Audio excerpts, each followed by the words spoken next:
I would like to thank all of the comrades and friends who have joined us to the march from Ganga Daba to the PSR Rocks for a very important cause, to raise our voices for the Aravalli Ranges.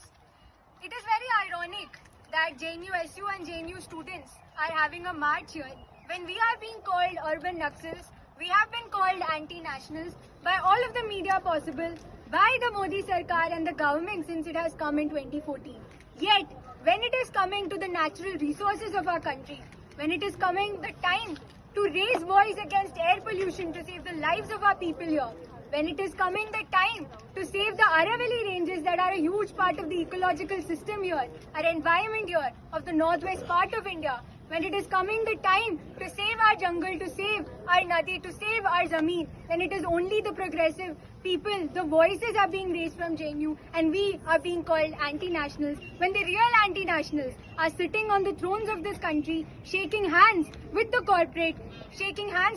loot that is happening in our country and joining hands with the imperialist forces to sell off